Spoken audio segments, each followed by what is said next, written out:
नाशिक महानगरपालिकेची विशेष महासभा आज अभूतपूर्व गोंधळ, घोषणाबाजी आणि संघर्षानं गाजली. 2026-27 या आर्थिक वर्षाचं अंदाजपत्रक सादर करण्यासाठी बोलावलेल्या सभेमध्ये विरोधकांनी सत्ताधाऱ्यांना धारेवर धरलं. याच गदारोळामध्ये ठाकरे गटाच्या नगरसेविका भारती ताजनपुरे यांनी महापौरांचा राजदंड पळवण्याचा प्रयत्न केल्यानं सभागृहामध्ये तणाव निर्माण झाला. या शिस्तभंगाबद्दल महापौरांनी ताजनपुरे यांचे 6 महिन्यांसाठी निलंबन केलं. मात्र नंतर सदस्यांच्या विनंतीवरून ही कारवाई मागे घेण्यात आली. अजित पवारांच्या स्मारकावरून राष्ट्रवादी काँग्रेस आक्रमक झाली. सभेच्या सुरुवातीलाच राष्ट्रवादी काँग्रेसचे नगरसेवक आक्रमक होते. सिडकोतील स्वर्गीय अजित पवार यांच्या स्मारकासाठी अर्थसंकल्पामध्ये तरतूद करण्याची मागणी करण्यात आली. त्यांनी लावून धरली होती. मात्र तांत्रिकदृष्ट्या अंदाजपत्रकात तरतूद नसल्याचं स्पष्ट होताच नगरसेवकांनी अजित पवारांच्या फोटोसह पीठासनासमोर ठिय्या आंदोलन सुरू केलं. निधी वाटपावरून ठाकरे गटाची पोस्टरबाजी, दुसरीकडे नगरसेवकांना मिळणाऱ्या निधीमध्ये मोठी तफावत असल्याचा आरोप. उद्धव ठाकरे गटाच्या शिवसेनेनं सत्ताधाऱ्यांच्या विरोधात रणकंदन माजवलं. समाज निधी मिळालाच पाहिजे अशा आशयाचं पोस्टर फडकवत शिवसेनेच्या नगरसेवकांनी सभागृह डोक्यावर धरलं.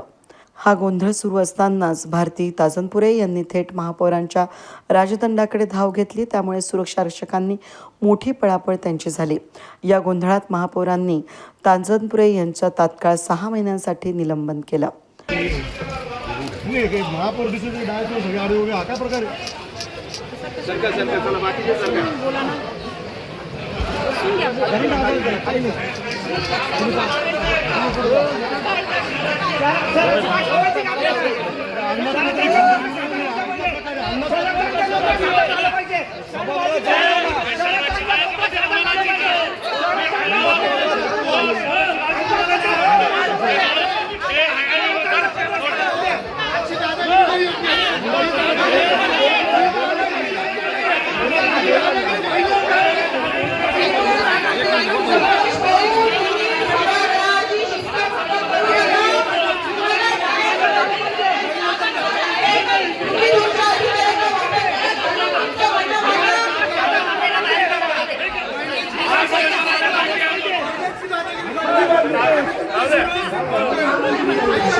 वाढता राडा पाहून महापौर हिमगौरी आडके यांनी 10 मिनिटांसाठी सभा तहकूब केली होती. या सर्व गोंधळानंतर स्थायी समिती सभापती मच्छिंद्र सानप यांनी 2026-27 या आर्थिक वर्षासाठी 143.9 कोटी आरंभीच्या शिल्कीसह 3,469.13 कोटी जमेचे आणि 3,467.28 कोटी खर्चाचे मूळ अंदाजपत्रक महापौर हिमगौरी आडके यांच्याकडे महासभेत सादर करत या अंदाजपत्रकावर प्रस्तावना सादर केली.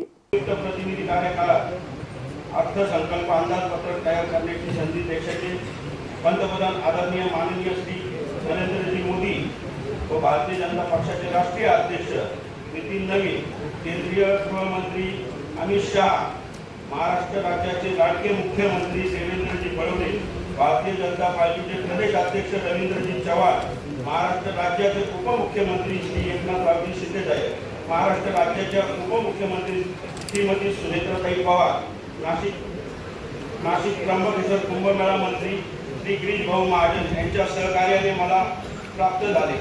त्याचप्रमाणे नाशिक जिल्ह्यातील सन्माननीय सर्व आजी माजी खासदार, आजी माजी आमदार तसेच नाशिक त्र्यंबकेश्वर कुंभमेळा प्राधिकरण यांनी यांचे देखील सहकार्य आणि मार्गदर्शन लाभले। महाराष्ट्र महानगरपालिका अधिनियम कलम 95 अनुसार आयुक्त यांनी महापालिकेच्या जमा खर्चाचा सन 2026-2027 चे मूळ अंदाजपत्रक 2025-26 सुधारित अंदाजपत्रक 2-3-2026 रोजी स्थायी समितीवर सादर केले। माननीय स्थायी समिती सभागृहात झालेल्या चर्चेनुसार आयुक्त यांनी सादर केलेल्या अंदाजपत्रकामध्ये महसुली जमा व भांडवली जमा रकमेमध्ये शासनाकडून स्थानिक संस्थांवर 1% मुद्रण शुल्क अधिभाग सुमारे 243.28 कोटी रुपये येणे बाकी आहे। याबाबत मनपा प्रशासनाकडून येणारी रक्कम वसूल करण्यासाठी पाठपुरावा करावा, त्यामुळे महसूल उत्पन्नामध्ये वाढ होऊन लोकप्रतिनिधींचे विकास कामं करण्यास निधी उपलब्ध होईल। माननीय स्थायी समितीच्या बैठकीत घरपट्टी वसुलीसाठी प्रशासनास वसुली वाव आहे। मनपाचे घरपट्टीचे येणे रक्कम सुमारे 500 कोटी आहे, मात्र प्रशासनाने वसुलीबाबत केलेला प्रयत्न अपुरा पडल्याने संपूर्ण वसुली होऊ शकलेली नाही। घरपट्टी उत्पन्नात वाढ होणे अपेक्षित होते, परंतु 234 कोटीचे उत्पन्न घरपट्टीमधून मिळणार असल्याचे प्रशासनाने अर्थसंकल्पात नमूद केले आहे। घरपट्टी कराची वसुली 90% होणे आवश्यक होते, मात्र प्रशासनाकडून प्रलंबित आहे। त्यामध्ये स्थायी समितीच्या चर्चेनुसार या घरपट्टी कराची वसुली योग्य प्रमाणे झाली तर सुमारे 100 ते 125 कोटीची वाढ आपल्याला मिळू शकते।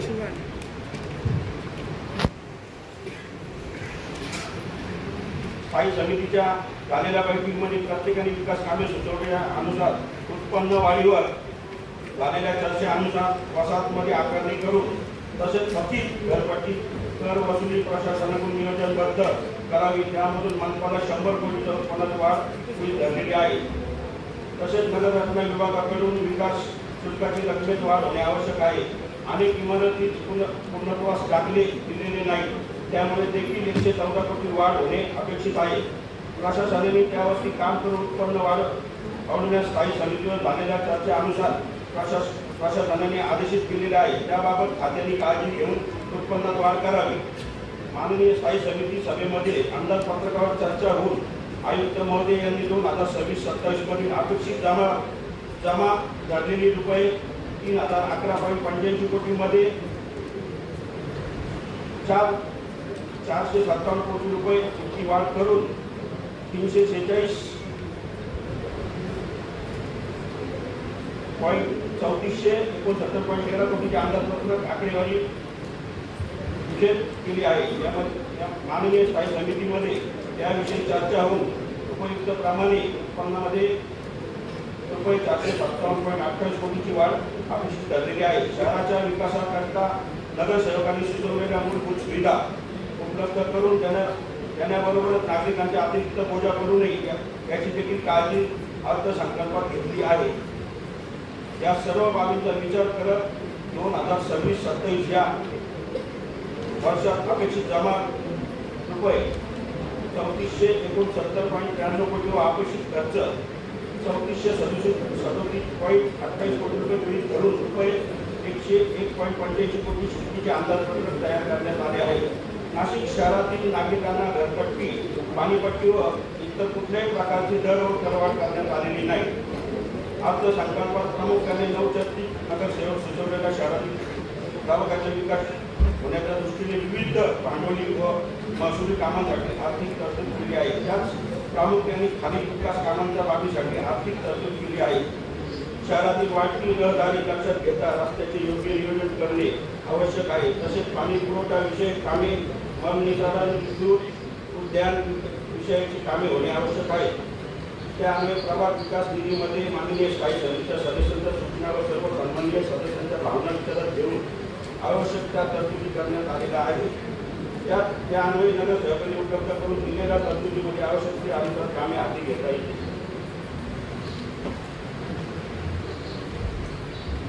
त्याचप्रमाणे माननीय महापौर, माननीय उपमहापौर, सभागृह नेता, विरोधी पक्ष नेता, सर्व गटनेते व मनपाचे इतर नवचर्चित पदाधिकारी यांची देखील मागण्यांच्या अनुषंगाने उपलब्ध तरतुदी अनुसार आवश्यक तरतूद करण्यात आलेली आहे. सदर तरतूद करताना आवश्यकतेनुसार मागासवर्गीय महिला व बाल कल्याण, क्रीडा, दिव्यांग कल्याण विभाग येथे राखीव तरतूद 2026-27 या अर्थसंकल्पामध्ये करण्यात आलेली आहे. 2026-2027 या आर्थिक वर्षासाठी रुपये 1.9 कोटी रुपये, आरोग्य शिल्लकीसह रुपये 3469.13 कोटी रुपये, जमेचे रुपये 3437.28 कोटी रुपये गाजरमूळ अंदाजपत्रक सादर करण्यात येत आहे. तसेच सन 2026-27 मूळ अंदाजपत्रकानुसार अखेरची शिल्लक रुपये 1.85 कोटी दर्शवण्यात आलेली आहे. सदर अर्थसंकल्प तयार करताना महापौर, महापौर, सर्व गटनेते, स्थायी समिती सदस्य, ज्येष्ठ सदस्य, नगरसेवक, महानगरपालिका आयुक्त, अतिरिक्त आयुक्त, शहर अभियंता, मुख्य लेखा व वित्त अधिकारी, मुख्य लेखा परीक्षक, सर्व अधिकारी व वृत्तवाहिनी प्रतिनिधी आणि पत्रकार तसेच विविध संघटनांनी नागरिक यांनी वेळोवेळी दिलेल्या सहकार्याबद्दल सगळ्यांचे आभार मानून तसेच उपवृत्तवाहिनीबरोबर सभागृहात सन्माननीय सदस्यांनी केलेल्या सूचनांचा अंतर्भाव करण्यात येऊन 2026-27 अर्थसंकल्प अंदाजपत्रकात दुरुस्तीसह मान्यता द्यावी अशी मी सन्माननीय सभागृहात विनंती करतो. जय हिंद, जय महाराष्ट्र, जय श्रीराम. यानंतर भारती ताजनपुरे यांना सभागृहाची शिस्तभंग कारवाईसाठी सुरक्षा रक्षकांना पाचारण करण्यात आलं. मात्र सर्व सदस्यांनी ही कारवाई मागे घ्यावी अशी मागणी महापौर हिमगौरी आडके यांच्याकडे केल्यानं ही कारवाई मागे घेण्यात आली. या सर्व गदारोळामध्ये आणि आरोपी प्रत्यारोपांच्या फेरीमध्ये उशिरापर्यंत अंदाजपत्रकावर चर्चा सुरू होती.